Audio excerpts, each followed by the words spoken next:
Oh, all right. Welcome, everybody. I am Tara coming to you live from our Airbnb in Chicago during National Conference.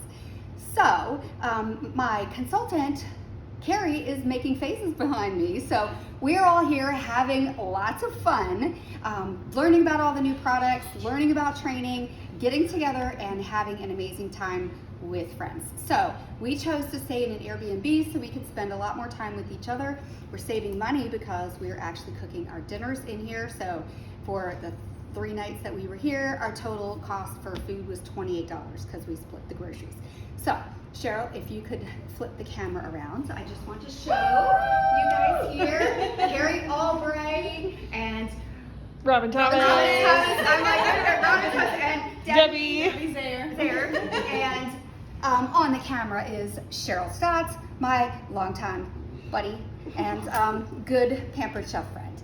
So I'm going to be making salsa chicken, and I'll turn this around so you can see. So since Cheryl drove, she was nice enough to bring a lot of her PC equipment because... This was Robin's. Oh, Robin. I'm sorry, Robin brought this. But when you go away on vacation, you know, it's really hard when you're used to cooking with Pampered Chef products, and then you go into another kitchen and you've got these little dollar store things. It's very difficult. So I appreciate that. Makes it much easier to do this. So this is our quick cooker. Remember our pressure cooker?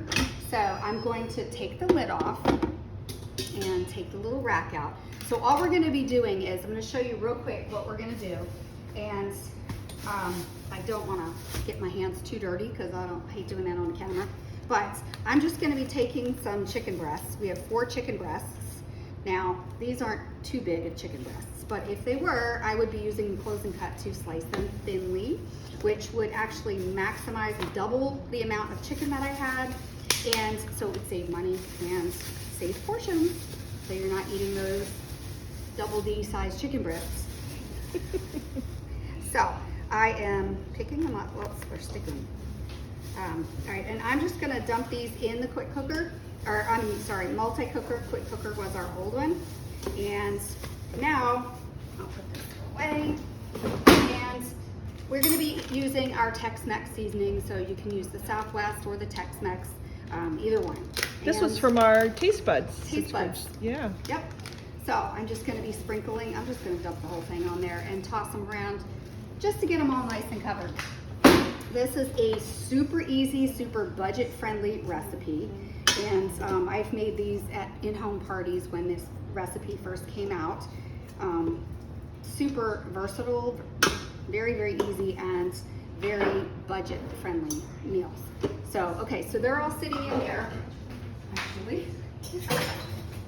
All right, so next we're going to use our garlic press, and we're going to put 3 cloves of garlic, not peeled of course, into our, and I got our Barbie brush, so watch, I'm going to use, and it just goes to show you how easy this is.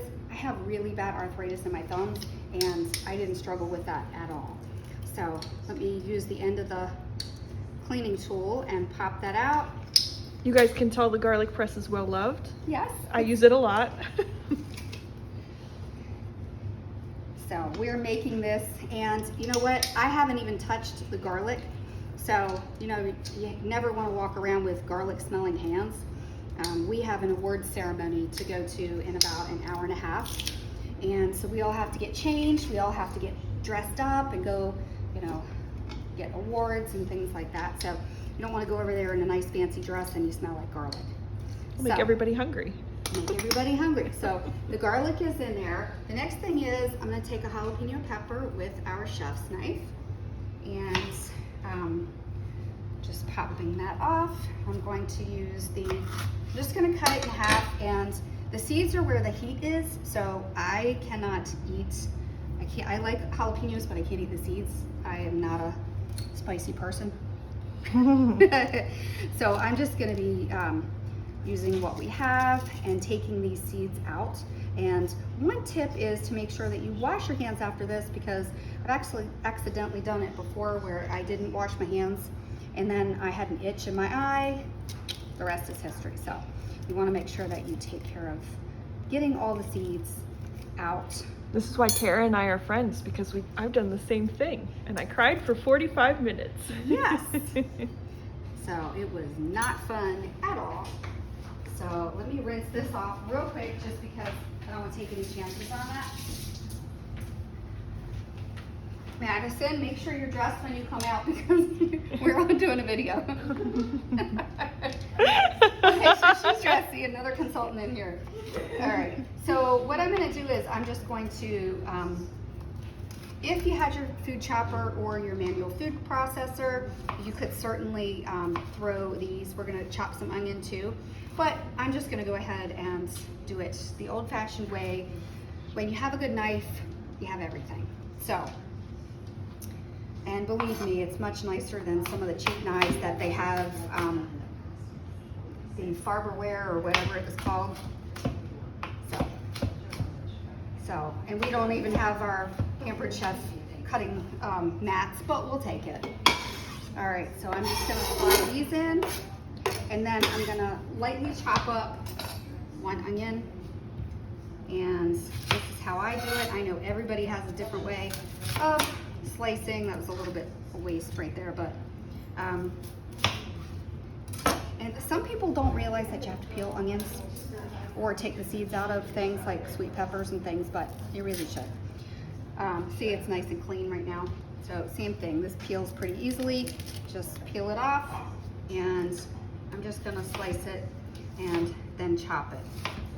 And works really easily. And we'll dump it in and we'll press start. So basically, and then we're gonna dump the salsa on. Forgot about that. So usually with the pressure cooker, we have to add liquid, but between the vegetables and the salsa that we're adding, we don't need to add any liquid. The salsa is the liquid. So. If you like spicier things, you can get a spicier salsa. Yes. And you can leave the seeds on the jalapenos, totally fine. But my friends here at conference would not appreciate it if I ate those jalapenos because I would feel sick all night. So can't do that. No. Don't need me sick. So just gonna be dumping that in, all nice and spread over there, and then we just have a generic salsa. Thankfully it's small, I mean not small, but mild. Of course, Cheryl, can you open that for me? I'll hold the camera. Let me see, Cheryl's opening the salsa. Thank you very much. And we're going to be dumping that over top. Super easy. Now we're going to, you want to come around here so I can show them how the settings work? All right, so the multi-cooker is going to be here. We've got all these different settings from custom sear eggs. So you can cook like poached eggs, all that kind of stuff. Poultry, beef, pork. We're going to put it on poultry. Seafood, white rice, whole grain, soup, beans, desserts, steam, slow cook, sous vide, yogurt, and sterilize. So we're keeping it on the poultry, and we're actually going to let it cook for 15 minutes. So we're going to do it like that, and we're going to hit start. There we go. So it's going to take a few minutes because it's going to build up the pressure, and then it's going to cook, and then we will have our salsa chicken. So stay tuned, and we'll show the after part, and enjoy.